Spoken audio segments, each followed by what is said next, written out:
السلام عليكم ورحمة الله وبركاته. أعوذ بالله من الشيطان الرجيم. بسم الله الرحمن الرحيم. الحمد لله رب العالمين. والصلاة والسلام على أشرف المرسلين نبينا محمد وعلى آله وصحبه أجمعين وبعد. Naendelea kuzingatia kwenye sura Hud na tulikuwa tukitazama mpaka aya 11 ya sura hii, na katika sehemu hiyo ya aya hizo tulizozungumza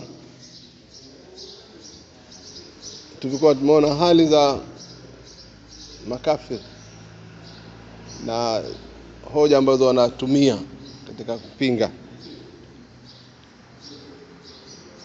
kama tulivyoona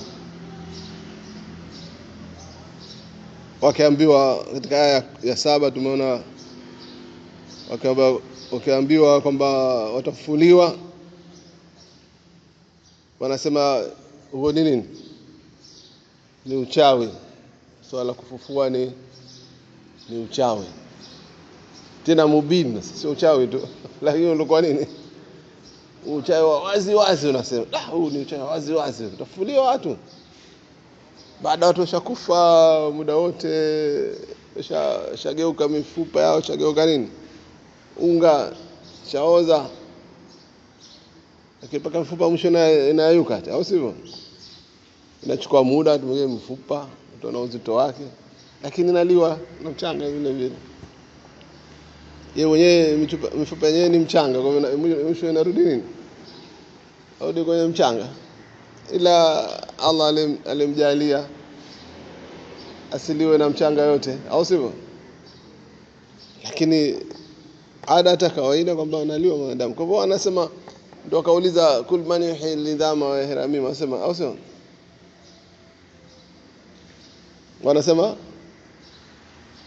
wanasema man yuhyi lidhama wa ihramima kul yuhyiha alladhi ansha'a wala mar.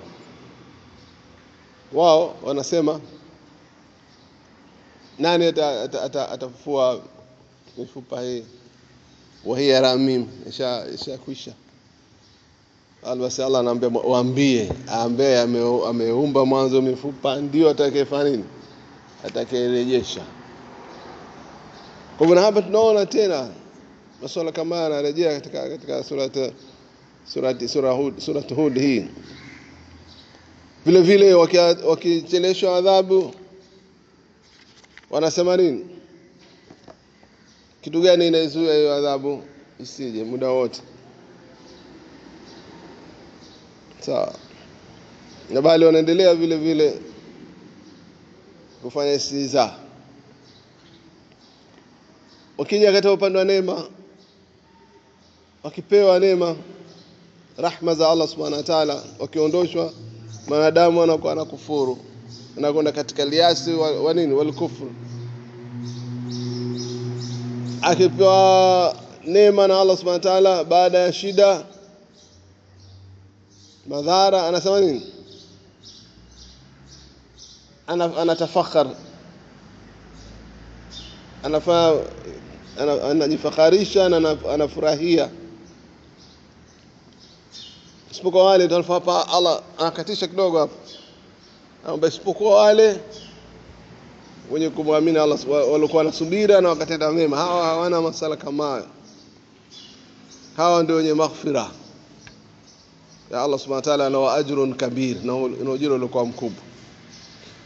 Katupa kidogo hapa Allah subhanahu wa ta'ala tutulizwa, alafu anarejea tena kufahamisha hali za hoja tena anazotumia katika aya nyingine. Je, falala katahriku ba'da ma yuha ilayka wa dha'ikum bi sadruka ay yaqulu laula unzila alayhi kanzu au jaa ma'ahu malak inma anta nadhir wallahu ala kulli shay'in wakil. Je, ya Muhammad, utaacha kulingania kwa sababu ya hoja zao hizo wanazosimamisha? Yani wewe ya Rasulullah, nakadambua mtu wewe Muhammad, utaacha kazi yako kwa sababu ya nini? Jamaa vishindo vyao hivyo na hoja zao wanazosimamisha, utaacha wewe kupeleka wahi? Hakika hutoacha kufanya, kwa sababu nini? Wewe ni nadhir. Sawa, wewe ni nani? Ni nadhir. Na nani nadhir? Mwonyaji. Sawa. Kwa hivyo wewe usiumie kifua chako, wala usiache kutoa wahi, kwa sababu wanasema laula unzila alaihi kanzu,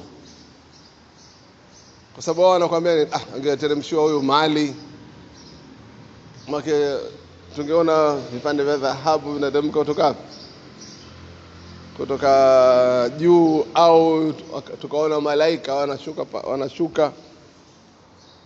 Sawa, kama ndio wasema hivyo, fal'alaka tariku baada ma yuha ilayka wadaikum bi sadruk an yaqulu laula unzila alayhi kanzu au jaa ma'ahu malak. Simefahamu jamaa? Inma anta nadhir wallahu ala kulli shay'in wakil. Na Allah subhanahu wa ta'ala ndo msimamizi wa kila kitu. Sawa jamaa? Allah ni msimamizi wa kila kitu. Am yakuluna iftara, au wanasema kwamba wewe mwako unasema uongo. Basi waambie kul fa'atu bi'ashri suwari mithli muftarayat. Sawa, basi waambie waje wao na mfano aya 10, tena aya 10 zenyewe za nini? Muftarayat, za uongo. Alafu walinganie watu waone, je, watu watafuata aya zao zinateremsha walikuja nazo? Ndio tumeona hapo.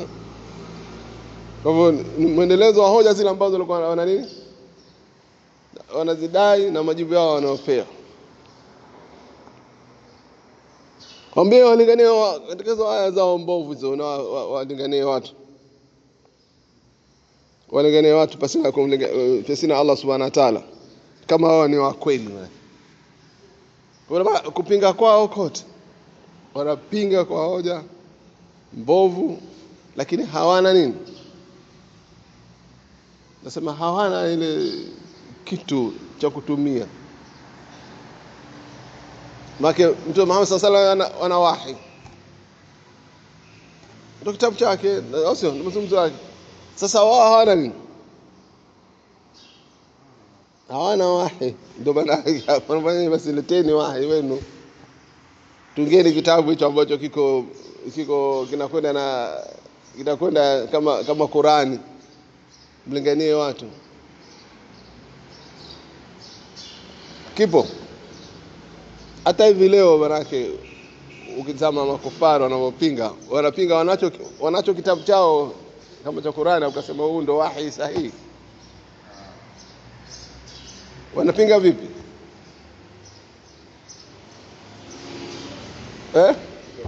Kichwa mtungo ndo wanapinga. Maki hawana kitu. Maki Muislamu atakuja na hoja yake, hii Qur'ani Allah kasema hivi. Sasa nileteni basi. Ndio wale walipo wanapinga, wao kasema kwamba ipo suratul fil, na wao katuga yao al-filu mal-filu madraka mal-filu la udhun tawil. Sasa hiyo ndio Qur'ani. Ndio wanatunga wao. Wakati Allah aliporemsha suratul fil, kaizungumza vipi? Kuhusiana na tokeo gani? Tokeo kubwa. Asio suratul fil amsal tukumbusha naanza vipi?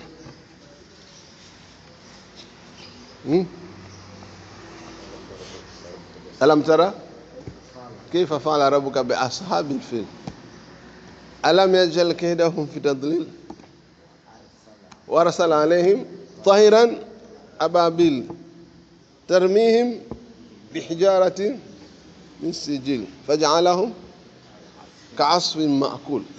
Zama alipotajwa tembo hapa,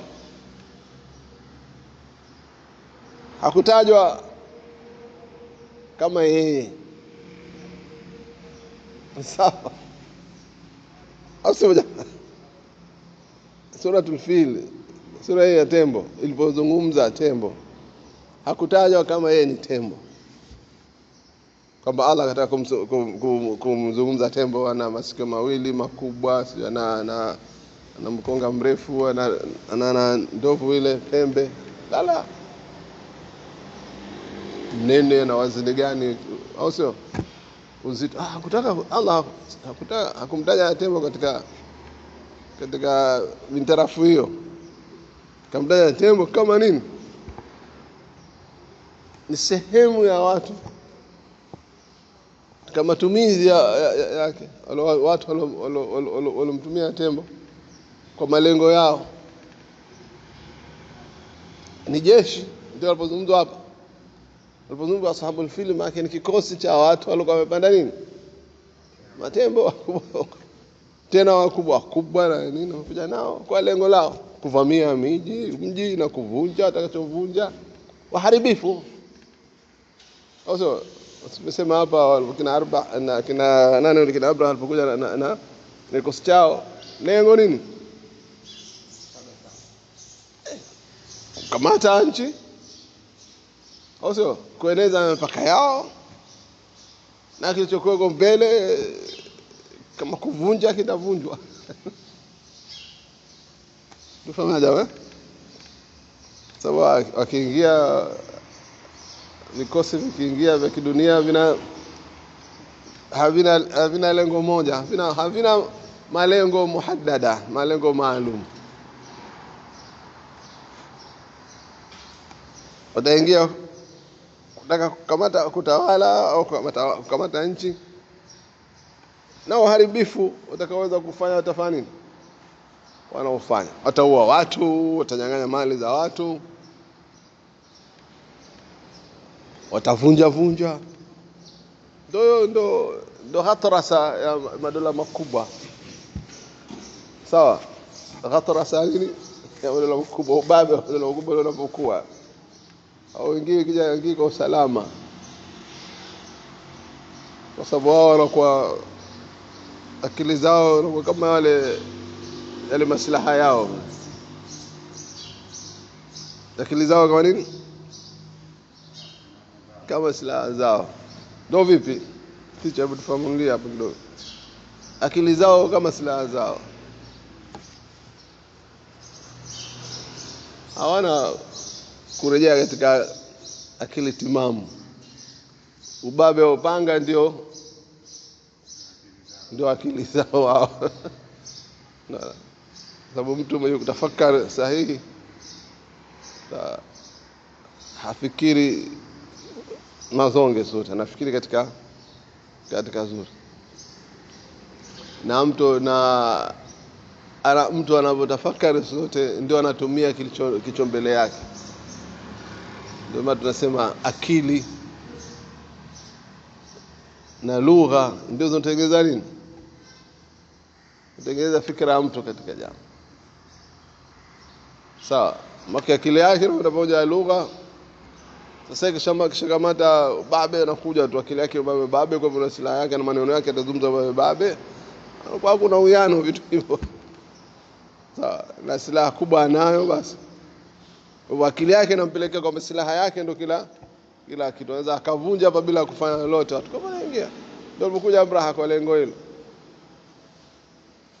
au sio jambo? Ndio alipozungumza tembo na Qur'an. Sasa nyinyi mmeambiwa leteni aya 10 mbovu, mmekwenda kumsifu tembo. Sasa yule mtu anataka kumlingania, ndio atafaidika na nini?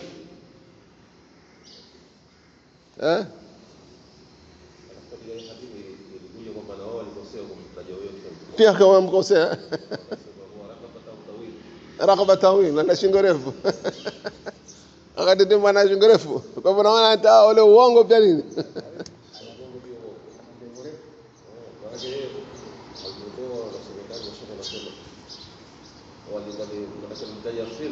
lakini kwa kudra iko kwenye figa mfano.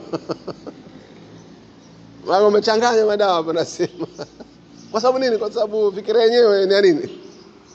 Asio utakuwa mwanzo. Kwa hivyo shaka unakwenda tu kwa sababu utakuwa tu kusikiliza. Sawa. Kwa hivyo Allah ndo anaambia na am yaquluna iftara kul fa'tu bi'ashri suwari mithlatani, mfano sura 10 tu bi'ashri suwari muftarayat wadu man istata'tum min dunillah in kuntum sadiqin. Fa in lam yastajibu lakum, iko wakishindwa kufanya hivyo, fa'lamu annama unzila bi'ilmi Allah, basi wacha wafahamu kwamba hakika hii Qur'ani imeteremshwa kwa elimu yake Allah subhanahu wa ta'ala, wa la ilaha illa hu, na hakuna zaidi yake Allah subhanahu wa ta'ala. Hal antum muslimun, je taslimu? Sawa, iko wameshindwa basi wao walinganie. Kwa aya tazama hizo aya, na nataka tuunganisha hapa kidogo na aya katika sura al-Isra, aya 8 mwanzo aya 89. Uone vipi akili za watu wa kufari daima zipo. Tuunganisha aya hizo katika aya 89. Allah subhanahu wa ta'ala kwenye sura al-Isra anasema, walaqad sarafna linnasi fi hadha al-Qur'ani min kulli mathal, kwamba tumepiga mifano au tumepiga watu mifano katika Qur'ani hii mingi. Sawa, tumepiga watu mifano mingi katika Qur'ani, lakini watu wengi nini, walakini nini, bahati mbaya, faaba aktharu nas, wengi watu wamekataa. Sawa, aktharu nasi aba, kwa baada wamekataa wakabaki kwenye kufuru. Faaba aktharu nasi illa kufura, isipokuwa wakakufuru. Kwa watu wamekataa imani wakabaki kwenye nini? Kwenye kufuru, ndo maana yake. Sawa, wakajenga hoja kama walivyokuwa tulipoona huko, wakasema vipi? Waqalu la nu'mina laka, akamwambia watu, waambia Mtume Muhammad sallallahu alaihi wasallam, hatukuamini wewe hata tafjura lana al-ardh yambua, mpaka ututumbulie chemchem. Sawa, utumbulie nini? Chemchem. Maka Muhammad yeye ndo ambi ardhi maji toka hapo ndo. Hiyo ni kazarani kuchimba. Eta Muhammad tena awe mchimba nini? Chimba visima tena. Unambalisha nini? Majukumu. Tena sio kwamba waambie, wakimwambia basi tuchimbie kisima pala hapa, unajua hapa na maji, pengi kwa nafuu. Angewaambia nini? Fasalu ala dhikri, angewakusanya yani wataalamu wa visima, akamwambia hebu wachimbieni kisima, tafuteni maji ya jamaa na shida ya maji. Lakini unaambia tutumbulie chemchem, maki pale waambie ardhi pale tumbuka chemchem. La, maki wanataka vitu vya nini? Ndio maajabu, miujiza ni muujiza, kwa sababu wewe uje tu hapo leo fundi wa kisima aje akwambia pale pana maji, pale maji tumbuka hapo. Mtamzama vipi jamaa? Tutasema huyo ndo yule nani yule atateremka. Sio kwa Masjid Dajjal. Baki Masjid Dajjal ndo akija akisema hapa miti kuwa itakuwa. Akisema hapa na ukame vita nini? Utakuwa mambo ya maajabu ajabu yote kuzonga watu. Akwambia ingia katika bustani yake umeingia motoni. Ukiingia akwambia ingia katika moto umeingia nini? Ingia. Sasa hiyo si kazi yake sallallahu alaihi wasallam. Yaani mtu unapomuomba mtu jambo, muombe ambalo jambo la nini? lahusiana na ile kada yake, au sio? Sio unamwomba mtu jambo ambalo alimuhusu. Muombeni Allah kuteremsheni chemchem kama mnataka, akutumbuleni maji. Si mniombe mimi. Ame kuntu ila bashara rasula, jamaa mimi ni binadamu tu, nimepewa kazi. Sawa, msiniombe ambao mimi siwezi. Kwa hiyo ndio alomwambia hivyo. Hatukuamini mpaka tutumbulie chemchem hapa. Au takuna laka nini? Jannatu min nakhil wa inab fatufajjiru khilalaha fatufajjiru al-anhara khilalaha tafjira. Au tukone na mashamba mengi ya mitende na zabibu, na tuone nini? Tuone humo vile vile mabustani yanapita kwenye bustani hizo za mizabibu na mitende, mnapita nini? Anhar, mito. Sawa, tuione make mito pia ni mustahili kwake. Kwanza unamuomba katika ardhi ilikuwa nini? Ardhi kame. Sawa jamaa, ardhi kame. Unajua kama vitu sio nini, sio rahisi. Kwa hivyo yale maswala wanayokuwa wanauliza tunaita maswala taajizia. Taajizia maana maswala ya ajizi ya kufanya mtu kwamba ashinde kufanya ile jambo. Kwa hivyo unamuuliza mtu swala ambalo unajua ili ataliweza kufanyia ili upate kufanya nini? Kupinga. Kwa hivyo wewe ni sasa na nini? Sasa utangwa mwanzo huna mwelekeo kutoka kuamini kitu. Kwa sababu mtu usimuulize swala ambalo la kumshinda.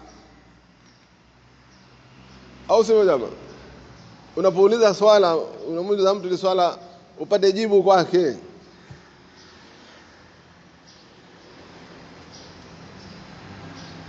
Au tunafukua siku zote jamaa. Unapokwenda pahala ofisini au mtu wa kazi, unapomuuliza mtu, unamuuliza swala kadri ya nini? Uwezo wake upate jibu.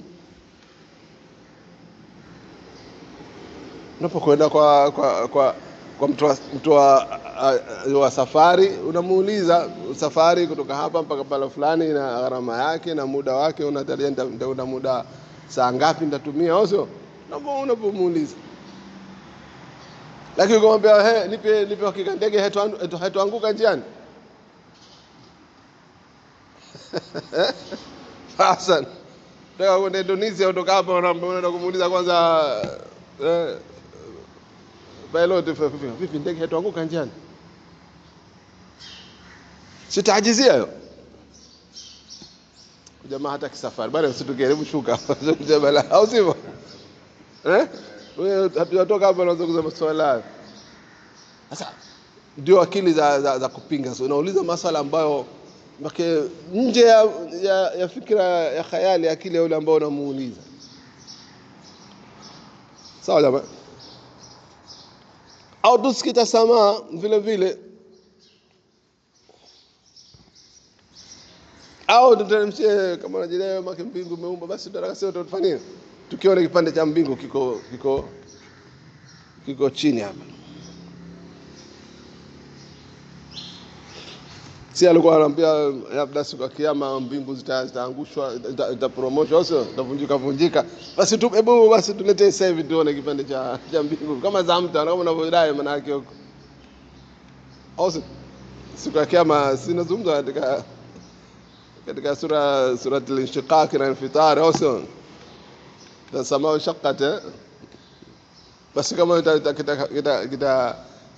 kita katika hicho, hebu tuletee kabisa sisi sasa hivi. Sasa jamaa wanapokuwa na akili nzuri wanaulizia kiyama haraka kabla hajafika wakati wake. Sasa uteremshiwe pande la mbingu uletewe, utaliweza kulibeba kichwani? Akili sizo, haziangalii mbali, zazama hapa karibu tu. Tena ndo za watu wanaonekana hukama wanauliza, wanaonekana watu ndio hikma, watu wenye elimu wanauliza katika mshtama. au tatia billahi wal malaikati qabila, au uje wewe na jeshi la Allah na nini na malaika mbele yetu. Tumeone wewe Mola wako hapa na malaika wamekuja pamoja. Sawa, kama kikosi watakao kikosi cha Allah na malaika wake. Subhanallah. Sasa akili za watu bake jamaa, tumeona katika darasa zilizopita fitra akili ikiharibika inakuwaje? Shughuli kubwa, majanga shekhe. Akili ikiharibika, na akili ndio dira yako. Ndio maana unasema ile anasema inakuwa kama ndio saa yako, kwa hivyo maana ni saa mbovu huyo. Tena mbovu wenyewe basi imeingia chumvi ya maji ya chumvi. Akrabu zote zinafanya zimeoza au zinakwenda kinyume. Bara zunguke hivi sasa na zinazunguka pengine.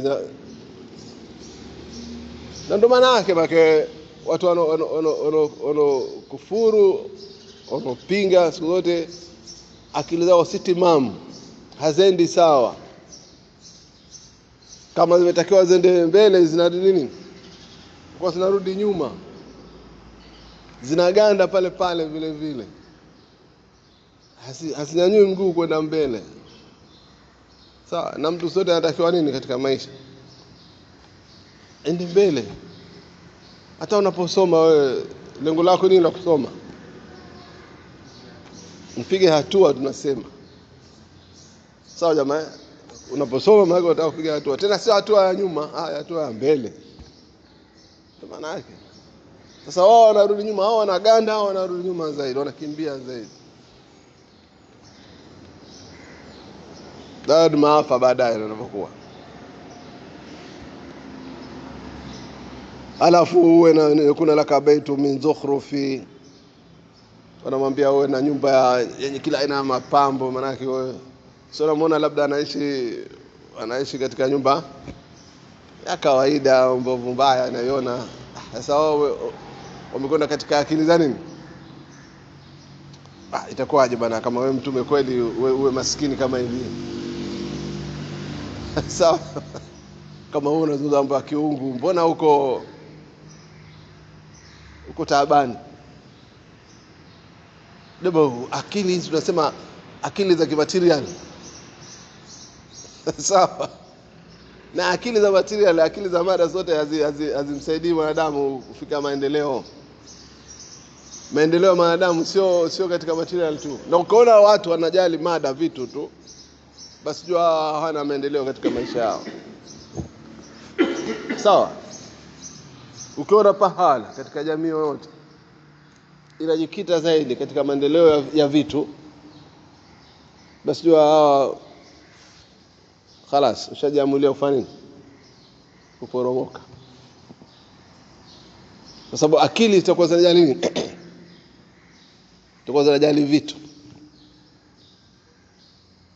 Sawa. Kwa hivyo huyu mtu kama huyo anakosa hata intimai, belonging, kuwepo katika mji, katika nchi, katika pahala, anakuwa anakosa. Hana ile kwamba mimi manake ni sehemu ya mujtama. Tufahamu jamaa, mtu yoyote katika dunia hii ambaye akili zake ziko katika mada vitu, basi mtu huyu hana upande mwingine. Mtu huyu yeye hajihisi kwamba ni sehemu ya pahala. Kwa nini? Kwa sababu yeye analizama maslahi yake tu wakati wote, tena yale maslahi ya kidunia. Akiona anaharibika alipo, yuko tayari nini? Kuacha kila kitu na akahamia, lakini pale ambapo pana maslahi makubwa. Na akiona pahala kuna maslahi makubwa ya vitu hayapati, ila atumie ubabe, basi atatumia ubabe, lakini afanye nini? Apate yani. Kwa sababu akili yake iko kwenye vitu tu. Maisha yake ni vitu. Sawa? Ndio maana tunasema sisi katika Kiswahili tunasema kwenda kinyume na hiyo, tunasema mtu ni nini?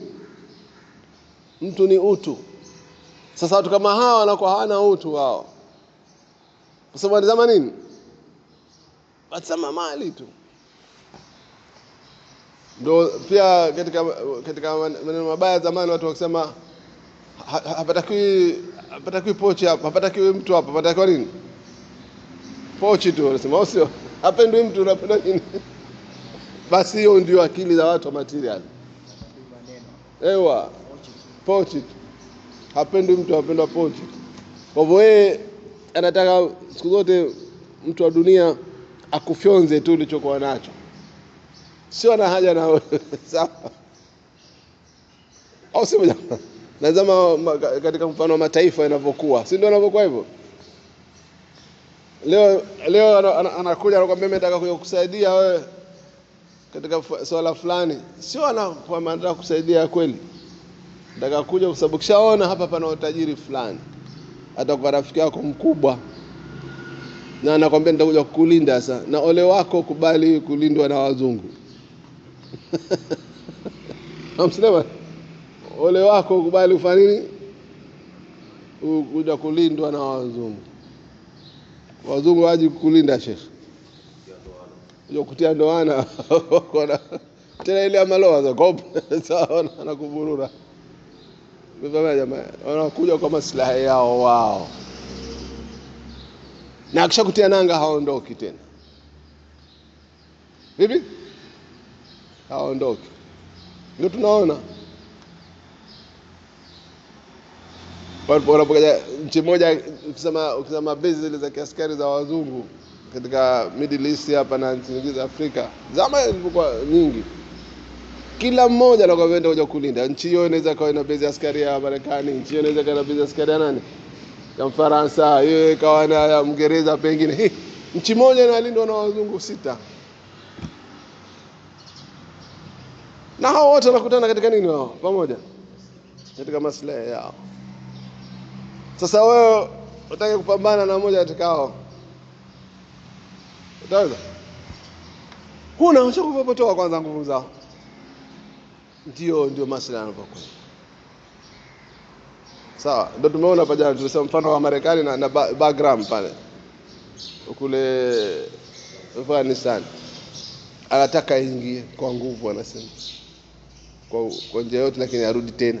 Nchi yako tena sio kwa maslahi ya Afghanistan tu, anataka kwa maslahi yake kwamba anataka karibu na China kushambulia na China kuzuia China. Sasa maslahi yangu mimi. Lakini katika ardhi yangu. Na kisha kuingia pale atani control basi na mimi nipate hapa mimi nitasaidia kuchimba madini fulani. Kwa hivyo ana ulinzi anajidai ulinzi kumbe anataka kachimbe kuna pale kuna aina fulani ya migodi ambayo inatumika katika masuala nini? Ya simu hizi na mambo mengine ziko pana mali nyingi. Nakishamuona China atazipatia kwa sababu kaingia kwa nguvu China, au sio? Kenya nyua kidogo. Kwa sababu zama maslahi material watu wafika hata material unaona kila kitu akili zinakuwa mbovu. Ndio maana watu wanaweza wakikosa vitu kwa sababu akili zao za vitu wanajiua. Suicide za mezina watu na commit suicide nyingi maafa ya kujua watu mingi kwa sababu kukosa nini jamaa? Kosa vitu, au sivyo? Wewe tazama nchi kama Japani na madala wa kujua watu. Wewe kama Japani ndio unaongoza? Ndio unaongoza katika kesi za kujua. Sasa nchi kama ile material vitu tele, lakini watu bado nini? Wamekosa. Na nchi za Waislamu zingine zenye wanyonge, unasikia watu wanajua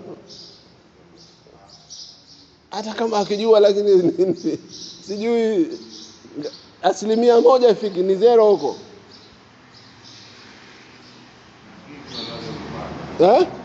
Dhiki anazozipata.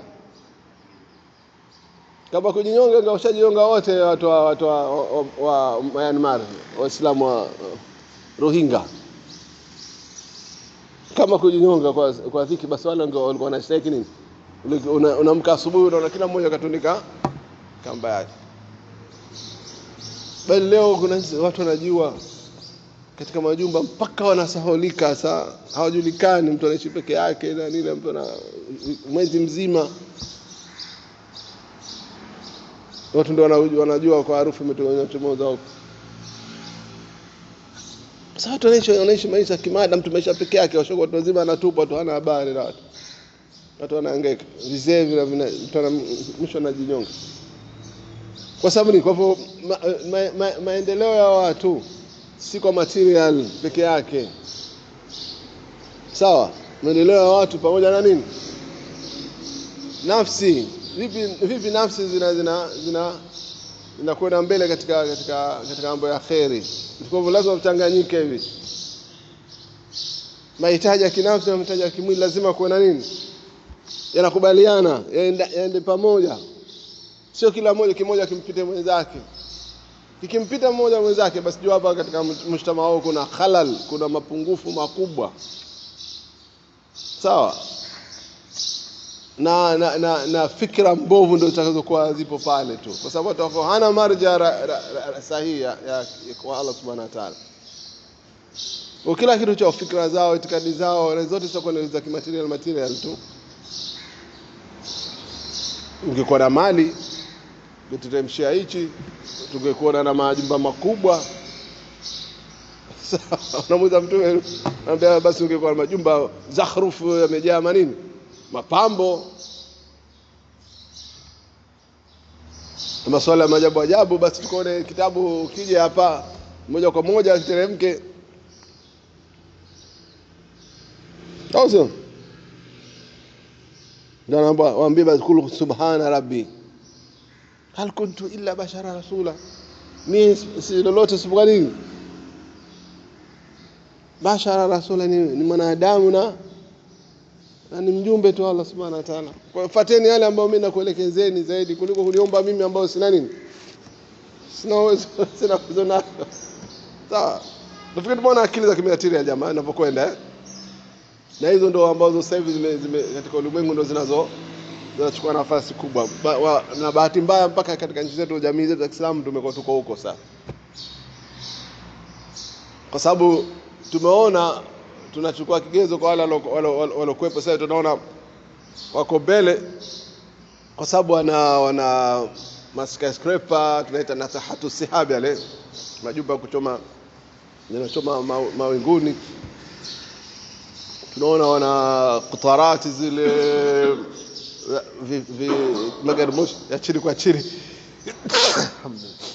Metro au sio makubwa, safari mazito. Mambo mengine ya mafahari. Sasa wewe kuliko Ulaya. Ukiingia siku ya mwanzo Ulaya, ukiingia mfano unatoka Afrika ndio unaingia siku ya mwanzo, unaingia mfano humii shingo. Hata wangu vipi? Safari ya kwa mwanzo ilikuwa wapi Ulaya? Chakali. Nilipotoka wakati huo hasa hata mnara wa wapi sisi hatuna nini, ndio kwanza tuna mjumba michezani. Unaingia wapi? Moscow pale. Ulikuwaje? Shingo tena uma. Ukirudi nyumbani tabani huko umezama tu. Unatamani hii moja ningepoa mimi hata nichukue nikaweke kwa kama vile. Sawa, tanbahir mpaka unasema unapata ile imbihar, unashangazwa na vitu vile vinakushughulisha. Na maendeleo alokuwa nayo mimi kama ya kimaterial. Sasa kini nenda upande mwingine wa watu katika akhlaq sasa. Sawa? Nenda katika nini?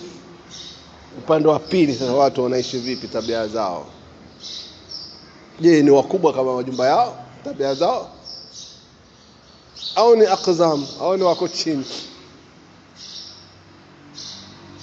hapo ndo muhimu. Usishughulishe na watu jamani, na watizame na wale. Usishughulishe na majengo makubwa na mametro na madude gani yanayokata huko na kubabaisha mapembea yale yanokata huko kwenda kule kwenye vitusu na nini. Sasa tazama watu wenyewe nao wako vipi?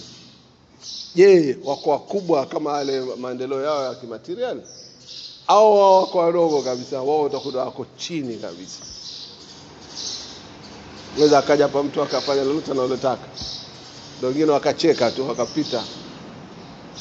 Sawa. Wakuta watu wamelala tu hapana mpango wote, watu uchafu mtupu, zina tu. Kujulikana mwanamke watu ovyo. Sawa. Sana hali. Akhlaqi hali hazipo. Je, hawa mauaji na sio mengi? Kwepo. Sawa. Kwa hivyo hiyo ndo hali ya aya. Lakini tutazame dakika zetu 5 zilizobakia hapa. Turejee katika nukta yetu ambayo tulisema tutazungumza jana. Alias, kuvunjika moyo, na katika Qur'ani inakuja alias wal qunut. Sawa, al-qanut, sawa. Alias wa al-qanut. Tumesema hii ni vitu viwili au maneno yote mawili ukiyakuta alias wal qanut vinakuja Islam ambazo zinakwenda karibu. Ni hali ya kuvunjika moyo, ya kutopata ile ambao hukulitarajia. Sawa. Pale mtu ambapo anapoa hakupata ile jambo analitarajia, siku zote anakuwa anarejea kwenye nini? Alias. Vile vile alias wal qanut zinafunga mlango ya matarajio. Na mtu anakuwa anatarajia mazonge au matatizo tu daima.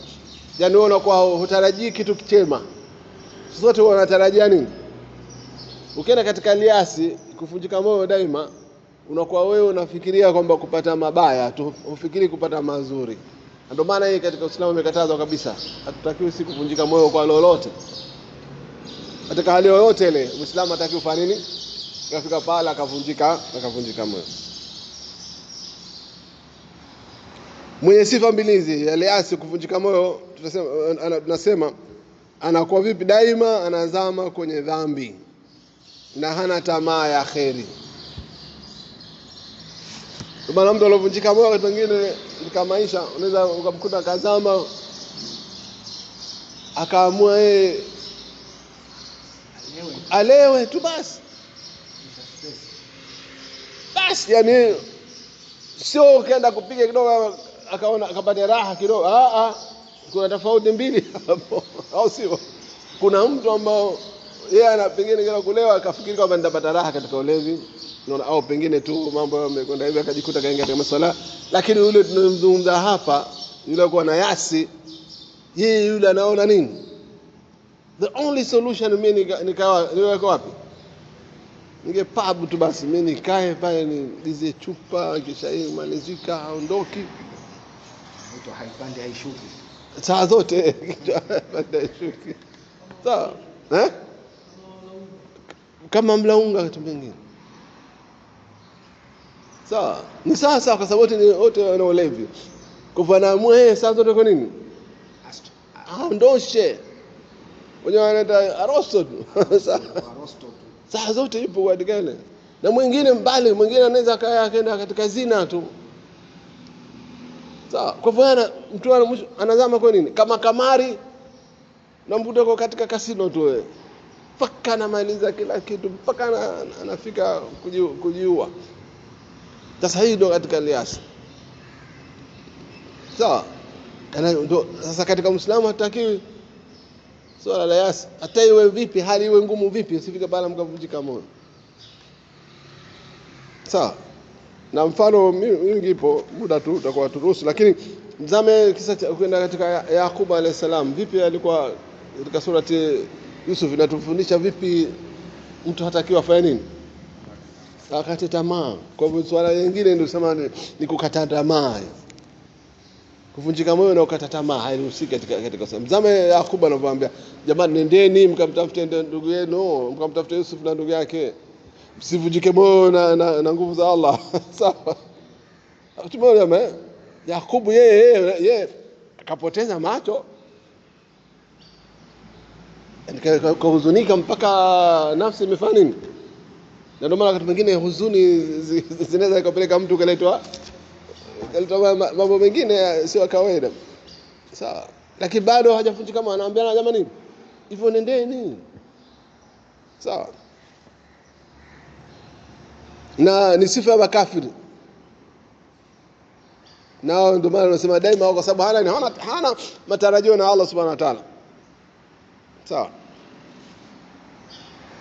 qala wa ma yaqnatu min rahmati rabbi illa dhalun. Nani anavunjika moyo na rehema za Allah isipokuwa wale wapotovu? Katika sura al-Hijr, innahu la ya'asu min rahillah illa alqawmul fasiqun. Yusuf aya 87 kama alivyosema na Nabii Yakub anaambia havunjiki mtu na roho na nguvu za Allah Subhanahu wa Ta'ala isipokuwa wale mafasik waovu ndio wanavunjika moyo.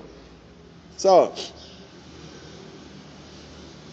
na Ibn Mas'ud anasema al-kabair ni kumshirikisha Allah Subhanahu wa Ta'ala na kujipa tamaa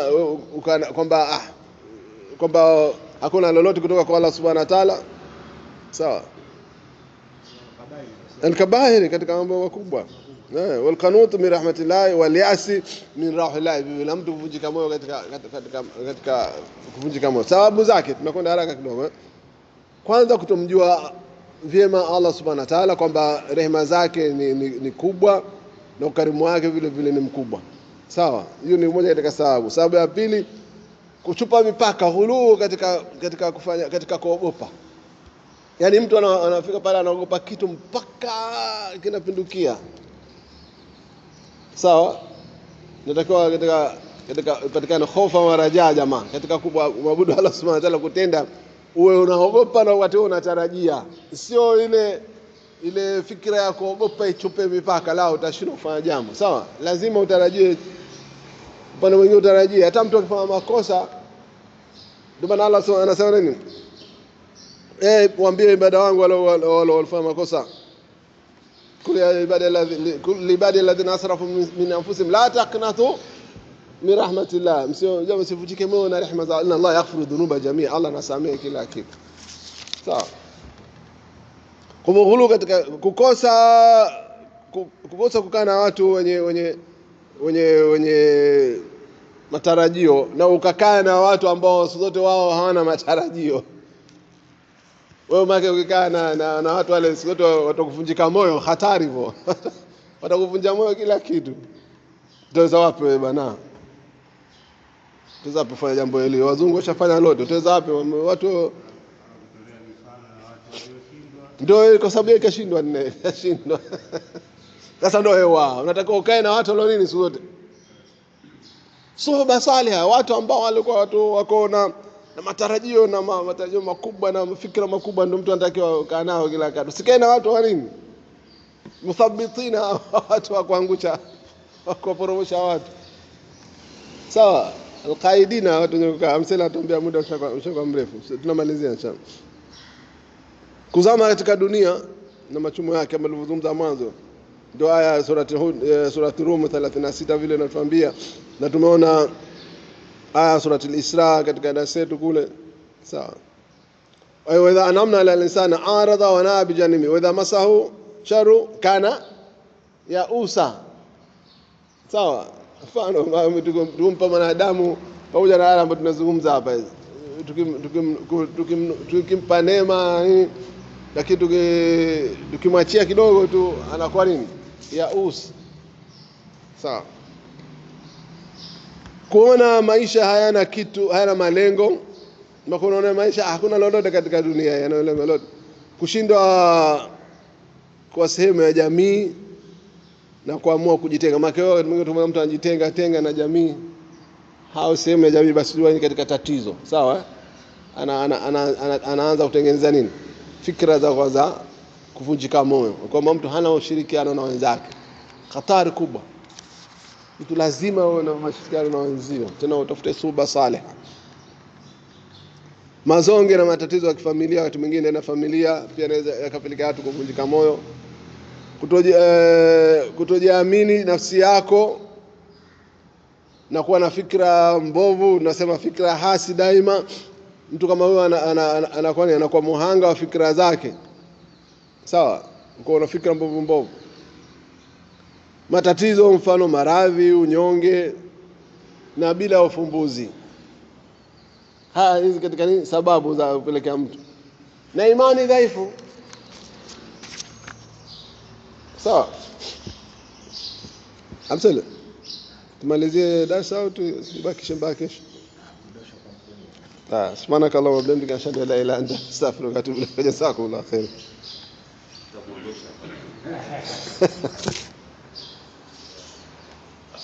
Tamkipedo anaweza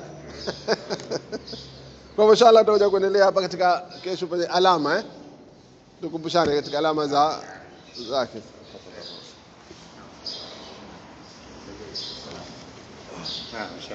Sana.